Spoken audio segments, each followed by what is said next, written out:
I learned something in this movie. I mean, it feels like these movies are always made for kids, and I know they're not. But just the whole realization of how sadness has its place was like a interesting message. It was an eye opener. It was an eye opener. Like, yeah, of course it does. And I think it came as a surprise to most people because, I've heard people say to me, "Oh, I found her annoying in the beginning," or "I found her, God, is she ever going to stop whining?" And then all of a sudden, Pete Docter took us on this journey where all of a sudden she had a purpose. They didn't see it coming. It's the fact that it's it was so sadness is it's okay to be skillful the way he weaved it too, because it was like that where it begins like, come on, get out the way, sadness. We don't need you. Yeah, we don't need you. Like, we need some put her in the sadness. circle, let her stand there. Don't do anything. Just be. Yeah. And then all of a sudden you realize that when she was just pushed aside and in that circle, she was the one that had the knowledge to weave their way through the abstract. Yeah. I love that abstract. I know. What about that time with Meg when Riley laughed so hard milk came out of her nose? Come on. Yeah, that hurt. It felt like fire. Oh, it was... Okay, don't think of that. Let's try something else.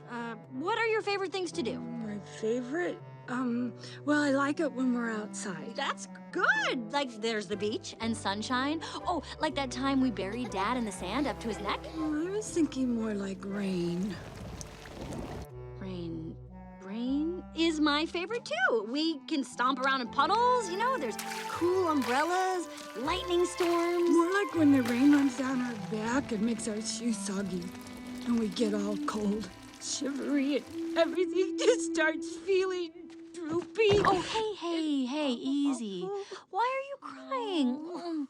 It's just really the opposite of what we're going for here. Crying helps me slow down and obsess over the weight of life's problems. I know.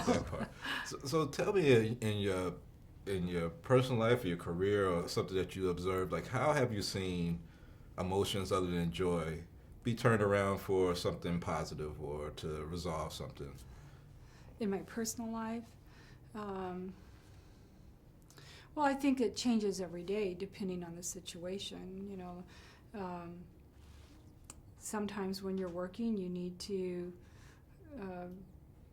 just have to be aware of whatever emotion it is. Like, if you're angry about something, you got to know if it's the right time to act on that or to let it sit and not do anything about it. Every day is different, every hour is different, and your emotions, you just have to kind of be aware of which one's in the driving seat at the time and if they should be or if they should not be, and make the logical decision, okay, I need to make him get out and somebody else take over. So. And how is your dream production team? Because the dream production, was pretty great. Was a great part of the movie. Yeah. And personally, are you a dreamer? Do you have a lot of dreams when you sleep, or you just wake up and forget everything? Or what? Actually, if it's the dream production, I only have scary dreams. I do. Yeah, so mine are like the big clown. Yeah.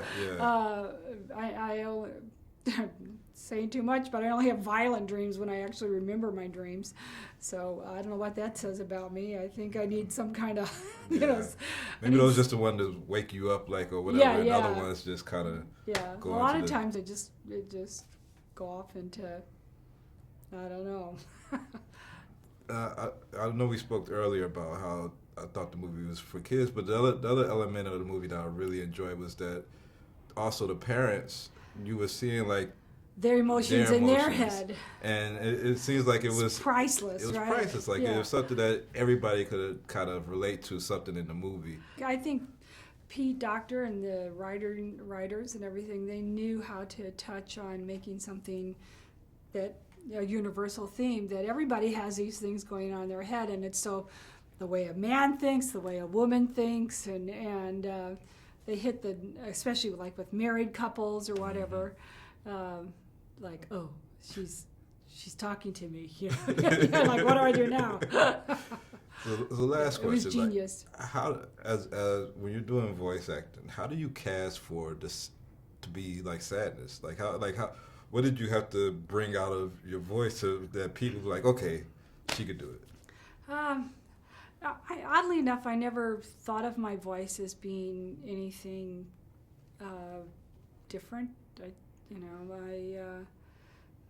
But since I've had this blessing with this and with a couple of other projects, people will recognize me by my voice, and I never knew it had any kind of different quality about it. So I think they heard something in Bad Teacher that they thought would be good for their sadness, and I just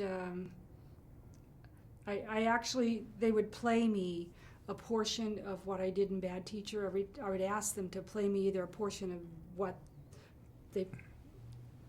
they heard that they thought they could use, and then every time I'd go into a session, I'd say, do you have a little sound bite that I could hear from what I did previously, just so I could kind of get back into the feel of it or the mood or the energy level of it. And it always helped me kind of go, Well, I'm happy to talk to you, so well, you must good, have sadness and joy all wrapped into one. Thanks for your time. My pleasure.